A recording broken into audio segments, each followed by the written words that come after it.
Pisces, welcome dito sa iyong August reading. Alamin natin ano yung mga overall energies patungkol sa iyong career or business, financial or kabuhayan, pati na rin sa iyong love life. Maraming salamat sa iyong support, Pisces. Kung matagal ka nang nakasubaybay, sumusuporta sa aking mga readings, ayan. And kung bago naman po kayo dito, don't forget to subscribe, like, or follow. Patap na rin po yung bell icon.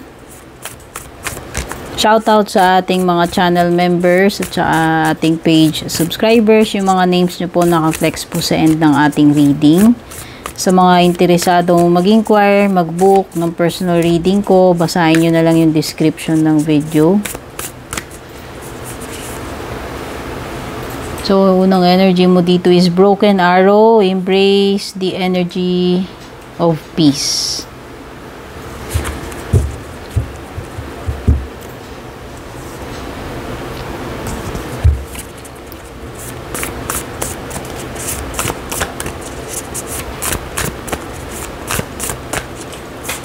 Meron ka ring Sandpiper Spirit.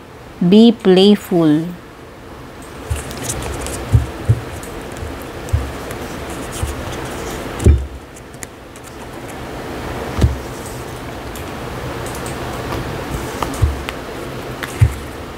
So, latag muna natin yung mga cards mo bago natin pag-usapan, Pisces.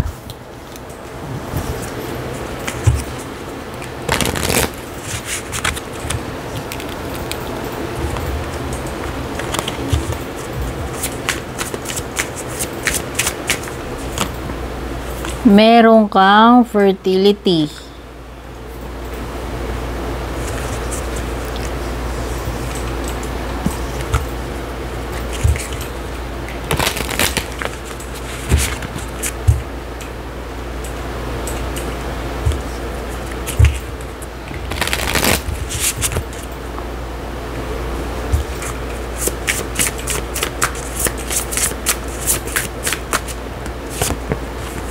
Caution, uy, babala. Oh, babala. May warning pagdating sa love life. So, kuha pa tayo ng dalawa dyan para maklarify natin yan.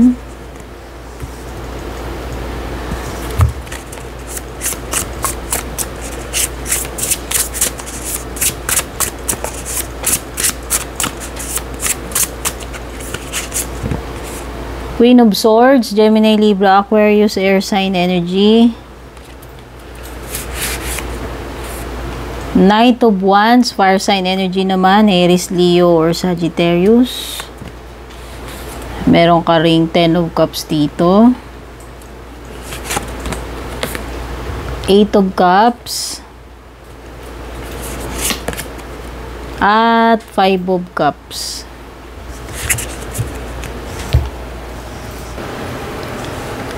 Broken Arrow, embrace the energy of peace. I-let go mo yung iyong pagiging defensive.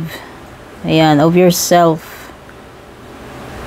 Ibaba mo na yung mga shields mo, Pisces. There's no need to be defensive ngayong August, no? And you need to prepare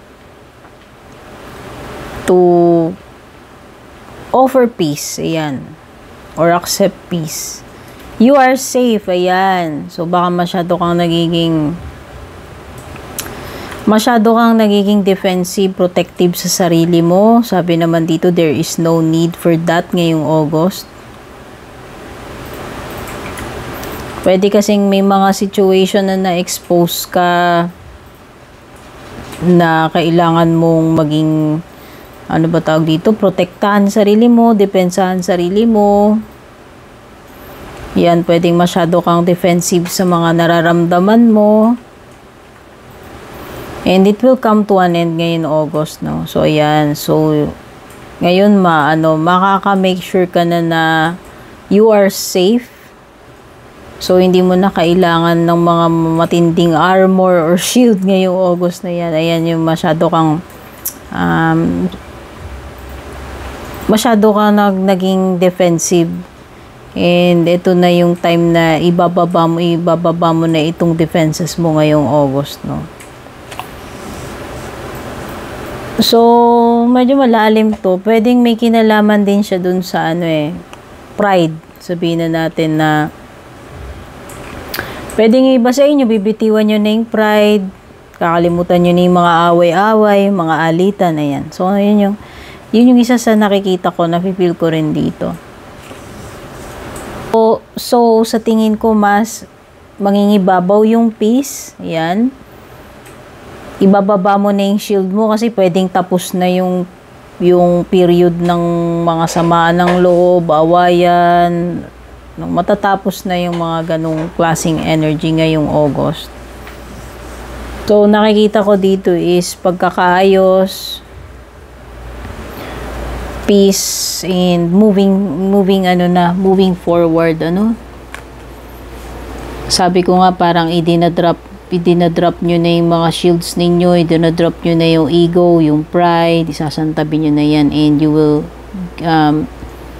you will make way for peace. No, hindi na yung pagiging defensive, yan. Meron ka ring sandpiper spirit dito. Okay, so this is lightening up. So, idadrop mo na lahat ng emotions. Yan yung mga nagpapabigat sa iyo, Pisces, including ito, yung mga conflicts with other people. Sabi ko nga parang idadrop mo na yung shield mo. Kasi masyado nang mabigat. Nung meron akong nasa-sense na energy dito na kung medyo matagal ka nang nabibigatan dyan, ano man yan dinadala-dala mo sa isip mo, sa puso mo, yun na yung bibitiwan mo rito. So, merong matinding load na matatanggal sa iyo. Kung ano man itong mabigat na ito. For so long na parang halimbawa na pinagtitiisan mong bitbitin yung mabigat na yan. It could be yun na nga, kung may mga kasamaan ng loob, galit, o namang mga emotions yan, emotional baggages, basta kung ano man itong matinding dinadala-dala mo, kung gaano man nakatagal yan sa'yo, yan yung weight na matatanggal sa iyo ngayong August, Pisces, and gagaan, aaliwalas ka, aaliwalas yung pakiramdam mo, kasi i-release mo na itong mabigat na ito ibababa mo na yung mabibigat na shield, diba? Mabibigat kaya yung mga shield yan, yung mga weapons. So, yun yung napipil ko dito sa broken arrow, and be playful mo. Gagaan ang puso mo, pakiramdam mo, kung ano man yung nagwe-weigh down sa iyo for some time, yan yung luluwag Kasi ilalighten mo yung load mo, yung burden mo, ikaw mismo yung marirealize mo, magdi-decide ka na it's time na bitiwan mo na to para gumaan-gaan naman. Okay, so nakikita ko dito is magiging light yung iyong burden. So yan, yung mga iba sa inyo, kung marami kayong pinapasan, ano man yung mga pinapasan nyo, mga problema, mga pabigat sa buhay ninyo, yun yung gagaan ngayong August para sa inyo. Mas makakaluwag, mas magaan ang pakiramdam, mas maalwal, ba? Maganda yung aura, Wala na yung feeling of heaviness, yun yung malaking blessing para sa iyo ngayong August na matanggal yan. Malalighten yung load mo. Okay, kumbaga malaking relief yan. Malaking relief ito para sa iyo, Pisces. Kung ano man yung tinutukoy dyan. Okay, pagdating naman dito sa iyong fertility card. Okay, pwedeng iba sa inyo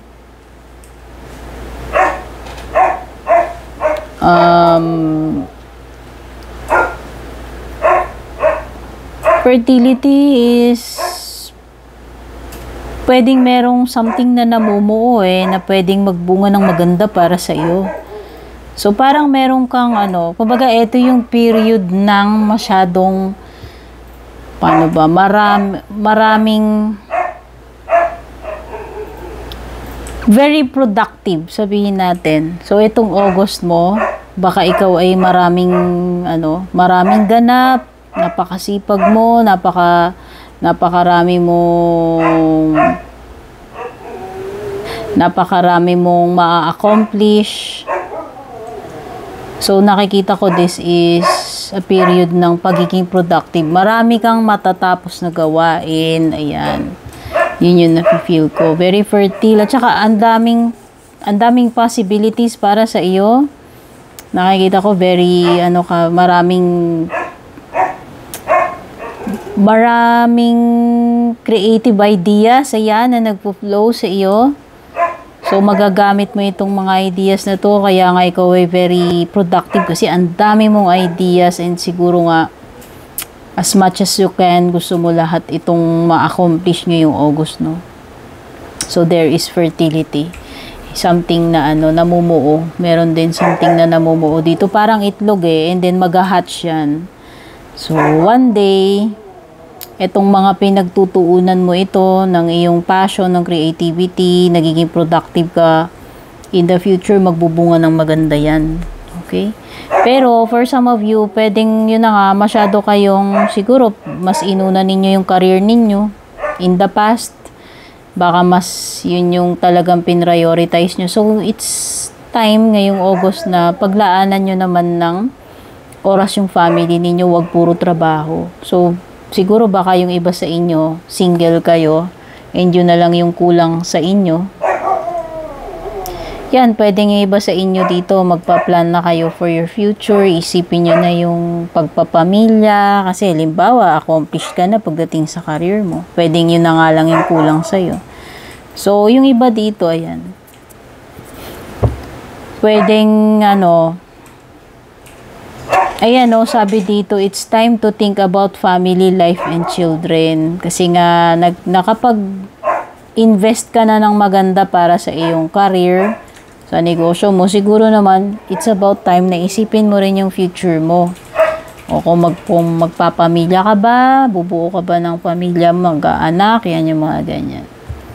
O, wag daw i-sacrifice yung family for career. Kasi pwede ngang nung mga nakaraan sa buhay mo, yun na yung inuna mo Pwedeng naisakripisyo mo yung, yung pag-aasawa, naisakripisyo mo yung pamilya mo, dahil lang sa iyong career. So, this time, etong August, nakikita ko na magme-make ka ng time or effort na paglaanan naman yung iyong loved ones, yung family. Ayan. Pero yun na nga, napaka-fertile. Pag sinabi nating fertile, matabang-mataba yung lupa. Masagana yan. So, ano man yung itanim mo dyan, pwedeng, alam mo yun, mabilis lumago. Kasi nga, very healthy yung lupa. So, ito yung time na magandang magpunla ng mga pananim mo. So, pwedeng this is a signal para sa iba sa inyo na kung meron kayong gustong simulan, kung gusto ninyong marami yung aanihin nyo or maganda yung magiging output ninyo is, ngayon kayo magpakasipag magtanim ngayong August, Pisces, pagdating sa inyong career or sa kabuhayan. Okay? So, ito yung time na pwedeng maganda yung ani. Yan. Yung iba, baka specific to. Baka yung iba sa inyo talagang ang kabuhayan ninyo is may kinalaman sa sa mga tanim-tanim. Yan. Basta may mga mas marami kang maitatanim ngayon So, ito yung time na marami kang mas marami kang kikitain or mas marami kang ma-accomplish compared doon sa mga nakaraang buwan. Ayan. Pagdating naman sa iyong love life, unang-una yung babala, ayan. So, may malaking babala rito. Ay, ano ba ito? Ba't ito na naman? Uy.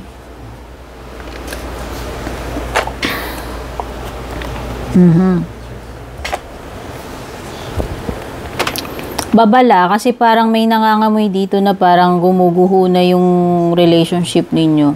Nagdi-decay. Oo. Kung paano naman umuusbong yung career mo dito, napaka-fertile. Pagdating naman sa pag-ibig mo, yun lang, medyo maalat, maasim ito. Oo. Sinigang na maalat-alat, Pisces.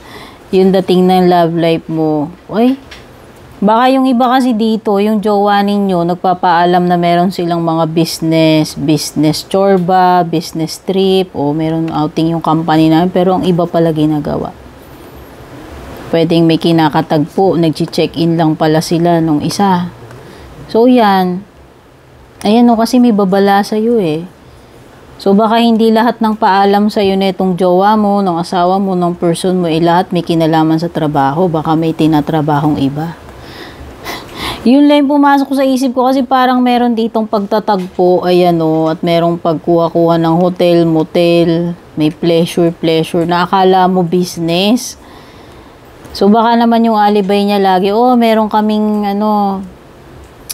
may biyahe ako sa Cebu company kasi may aasikasuhin ako doon, pero baka mamaya, pwedeng half-truth, pwedeng kalahati nun, talagang may inasikaso siya, maybe merong travel na related sa trabaho, pero baka mamaya yung iba doon hindi lahat about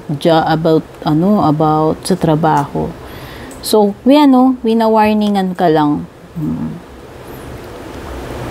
Kasi pwedeng hindi ka aware baka iniisip mo okay lang kayo, mag-asawa, mag-jowa, pero kaya pala ginagawa nung partner mo yun or nung jowa mo yun kasi baka mamaya sa kanya parang hindi na siya masaya, naghahanap na siya ng kung ano yun, may mga hinahanap na siya na wala sa relationship ninyo and falling apart, pwedeng hindi ka aware na nagpo-fall apart na pala yung relationship nyo kasi nga, pwedeng hindi mo na maalam na may ginagawa siyang ganun, di ba? Pwede namang hindi mo nasi-sense, di ba? Ayan, so yan, medyo maalat na sinigang yung nakuha natin ngayon sa love life mo. Pero pagdating dito sa ibaba, Queen of Swords. Okay. Queen of Swords is facing the truth no matter how painful or difficult yun, Pisces, na kumbaga ikaw ito na nagiging matapang na kaharapin yung dapat mong kaharapin kahit na mahirap siya.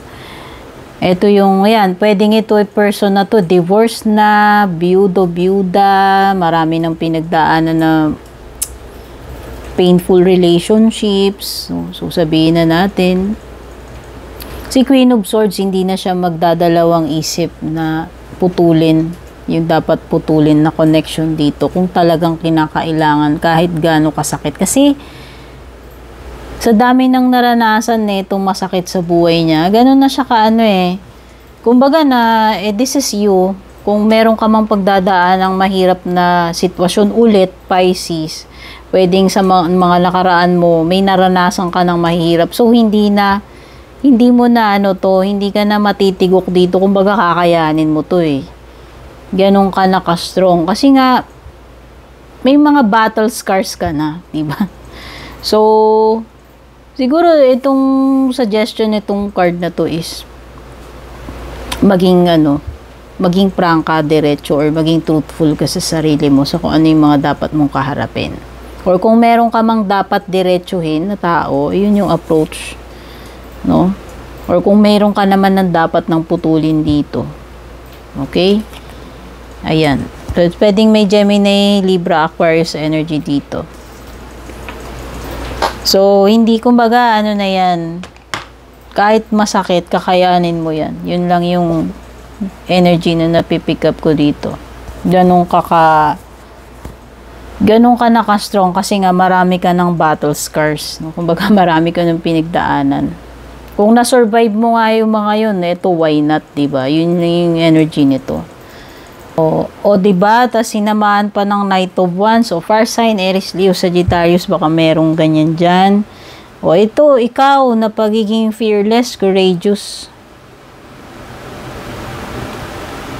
Ganun ka strong yung energy na napipick up ko sa'yo dito kung ikaw ang tinutukoy na itong Queen of Swords and Knight of Swords na yan. Okay, pwedeng this is also a sign ng pagiging erratic ng relationship ninyo. Kung sa love life yung tinutukoy dito, magulo. Unpredictable. Pabago-bago. Okay? At saka energy ng person to na Hindi niya makip yung kanyang commitment. Ayan, kung meron ka mang jowa na ganyan, sabihin mo na, itong person na to, meron siyang difficulty na mag-commit sa isang person. Sabihin na natin, pasaway energy. Hindi mo siya maitatali. May pagka-adventurous, no? May pagka-unpredictable. And unable to commit, sabihin na natin. Pagdating naman sa work business, ito yung iyong drive, yung passion mo na meron ka ma-accomplish, kaya nga may fertility dyan. So, nakikita kita, ikaw ito. Making, brave decisions or bold moves pagdating sa career or business. Ayan, ikaw ito na malakas yung loob mo na mag-try ng kahit ano. Basta, ganun ka ka-confident, ganun ka katapang na mag-try. No? Bold and daring. Meron ding possible travel dito, with the Knight of Wands. Merong something unexpected pagdating sa pera. Pwedeng yun, mapapagastos kayo sa pagta-travel, yung iba sa inyo dito. Yung iba, travel in connection to expansion. Ayan, halimbawa, related sa pera. O meron kang business trip or meron kang mga gustong explore dyan. So, willing ka talagang maglabas ng pera para dyan. Ayan. So, nakikita ko dito is paglabas ng pera or pag-i-invest Diba? Yan, pagdating sa kaperahan. Wow! So, in terms of career, maganda. Sa love life, maalat na maasim na sinigang. Pero pagdating sa career mo, sa family mo, yan, sa mga kapatid mo, mga magulang mo, meron something dito na finally magagawa mo na mabibili mo or matutupad mo para sa iyong family, sa iyong loved ones. Okay, this is a wish come true So, pwedeng ito may kinalaman sa travel. Halimbawa, matagal yun ang gusto mag-travel, mag-Euro tour kasama yung family mo. Example lang. So, yan, pwedeng ito yung maka-accomplish mo ngayong August. Basta meron kang something na magiging proud of ka, magiging masaya ka na ma-accomplish mo na matagal mo nang gustong gawin related sa family or sa loved ones mo. May katuparan dito parang malawish come true.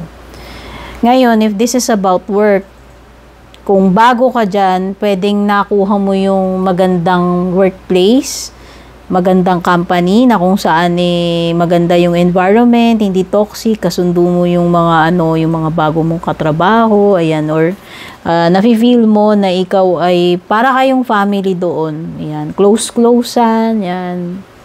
Masayang kasama, na-enjoy mo yung company ng mga tao dito, whether sa workplace man yan or sa ibang lugar. O halimbawa, lumipat ka ng ibang lugar, no?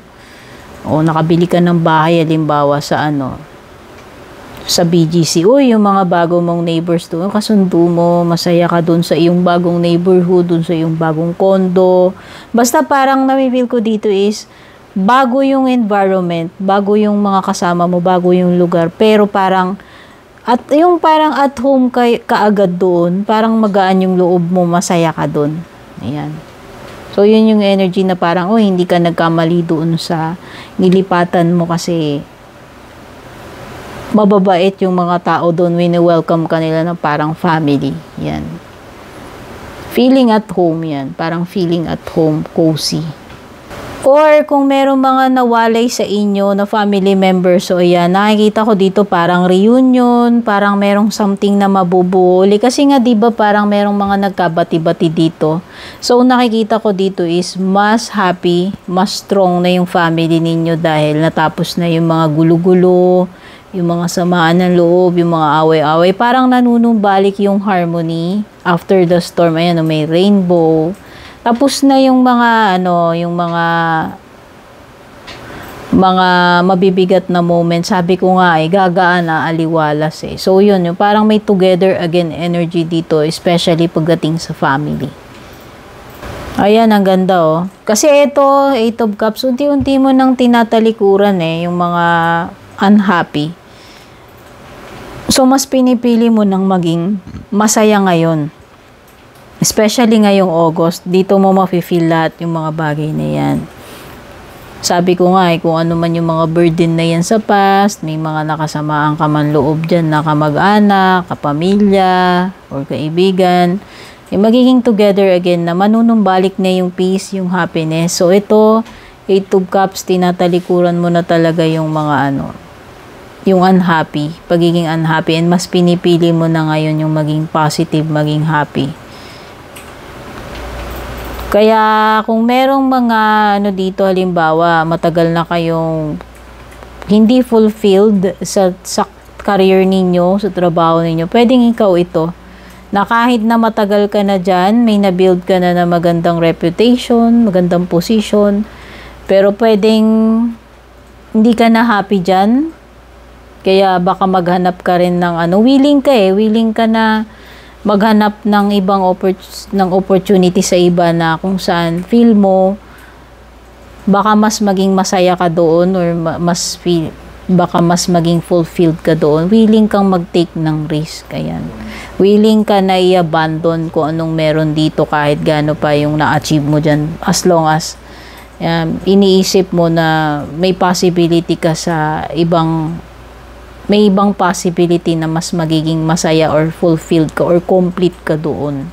So, yan na, in terms of relationship, ito pwede rin in terms of career. Hahabulin mo yung happiness mo, yung fulfillment mo kesa sa pera Yung nakikita ko, mas pipiliin mo yon, happiness kesa sa pera. Yun yung nakikita ko dito.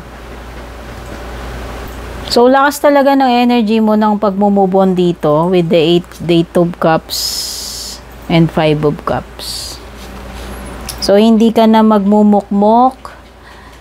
Finally, marirealize mo na nagsasayang ka lang ng panahon mo sa kaka-regret, sa panghihinayang dyan sa nawala sa'yo. Matagal nang wala yan, o kahit recently lang. Basta noong una, nagpo-focus ka sa disappointment, doon sa mga bagay na wala na sa'yo, pero etong August, iba na Mas mafe-feel mo, eto na, okay, wala na mangyayari sa akin dito kagaya sa 8 of Cups, kaya magmo-move on na ako. Mas pipiliin mo nang maging happy kesa mag-dwell sa kalungkutan. O kung ano man itong nag-hold back sa'yo, nagpapatali sa'yo, na instead na mag-move forward ka and maging masaya, yun ngayon yung resolution mo. Ngayon, yun yung mangyayari sa'yo ngayong August. So, nakikita ko to, ikaw, na moving on, ayan, mas pipiliin mo ng maging masaya, mas maghahanap ka na ng happiness or opportunity sa iba. Okay? So, nakikita ko dito na ito, finally, acceptance and moving on with the 5 of Cups, na hindi pa too late, or hindi lahat, alam mo yon, hindi na-realize mo na hindi na babalik, hindi na siya babalik sa dati. There's no use of yung crying over spilled milk, kasi diba, natapon na nga hindi mo na siya maibabalik. Kasi nga, nakikita ko dito yan na magsisimula ka uli, merong 2 of Cups dito, mas magpo-focus ka na lang doon sa happiness kesa doon sa loss, sa doon sa nawala sa iyo. Okay? So, mas magiging ka ngayon, positive and more happy ngayong August. Dahil dito kasi, tanggap mo na and ready ka na to move forward with the 5 of Cups. So, sa love life mo man yan, or sa career mo, kung meron ka mang disappointment sa career mo, may lost opportunity man dyan, or failure, kung ano man ang nangyari sa'yo dyan, basta nakikita ko rito is mas magpo-focus ka na doon sa iyong sa next chapter, no? Kumbaga, itina-turn mo na yung page, inililipat mo na yung page, at ready ka nang umalis dito sa ganitong situation. Okay? Tignan na natin yung mga closing messages mo.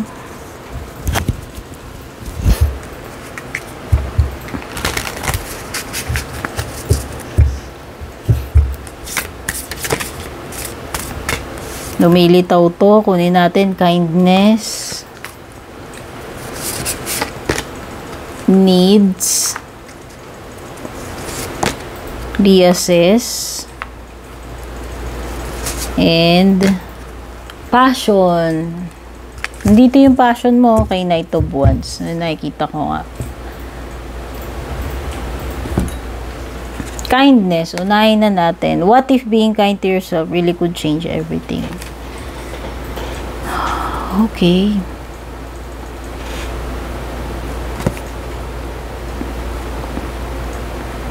Patawarin mo yung sarili mo, Pisces. Siguro nakikita ko. Minsan, hindi lang naman yung ibang tao kailangan ng pagpapatawad. Minsan, sarili din natin. Kasi minsan, may mga times na sinisisi din natin yung sarili natin. Okay. So, ikaw ito na pwedeng naging hard ka sa sarili mo dahil sinisisi mo yung sarili mo because of something na nangyari. Hindi ko alam if this is a failure o kung ano man nangyari sa'yo. But this is the time na acceptance or self-forgiveness yung nakikita ko dito, Pisces, na mas magiging less, kung naging harsh ka sa sarili mo, so this time mas kind ka sa sarili mo instead na masyado kang critical or hard sa sarili mo. Ikaw ito na pinapatawad mo rin yung mga past mistakes mo. Kung may mga bagay ka sa sarili mo na hindi mo matanggap or mapatawad before. Needs. Do you need more time to yourself? A break from thinking too much? A kind encounter with a friend? Your needs matter and it's time to honor them. So this August, you will honor kung ano man itong mga needs na kinakailangan mo, Pisces. Ibibigay mo sa sarili mo yan. Kung kailangan mo ng time para sa sarili mo, kung kailangan mo ng break from something, yan, ito. So, ngayon, mas aware ka ngayong August na importante itong mga needs mo and ibibigay mo yan sa sarili mo ngayong August. No, you will make time na maibigay mo sa sarili mo itong mga needs na ito. Meron ka ring reassess dito. You have the right to change your mind. Okay. So, pwedeng, nagbago na yung isip mo about something ngayong August. Ayan. Pwedeng nagdalawang isip ka. So, it's okay kung talagang yun yung final na desisyon mo, Pisces. Wala namang masama. Pwede namang bumawi, di ba? Kung na-realize mo nga yung dapat mong ma-realize dito. So, you have the right. You have the right na Siyempre, di ba lahat tayo may karapatan na magbago yung isip. Lalo na kung na-realize natin kung ano yung good or mas better para sa atin. Bakit hindi? Kasi pwedeng nung time na nag-decide ka, hindi mo naisip May mga na-miss ka And then, bigla mo na lang na-realize sa sarili mo na, okay, ngayon, iba na yung feeling ko Feeling ko mas mabuti kung ganito, ganyan. So, yan, nakikita ko lang dito. Pwedeng may situation na magdadalawang isip ka or magbabago yung isip mo, magbaback out ka from something. Kasi nga, nagbago na yung feelings mo or isip mo dyan. Passion. Light up your life by honoring your deepest desires. So, ito yun. Si Fire. Knight of Wands or Knight of Fire. So, nakikita ko na you will follow your desires or your passions ngayong August. Kasi nga yan nare-realize mo na ano yung mga kailangan mo, ano yung mga dapat mo ibigay sa sarili mo na hindi mo naibigay ng mga nakaraan. So, nakikita ko mas paglalaanan mo yung sarili mo, mas magiging easy or mild ka sa sarili mo. Okay? And then, nakikita ko dito is may matinding passion towards something. Ayan. Kung ano man itong dinidesire mo. So, nakikita ko na ikaw ito na very passionate ngayong August, no? Sa mga gusto mong gawin. Ayan, halimbawa, may mga gusto kang, may mga goals ka, may gusto kang ma-achieve.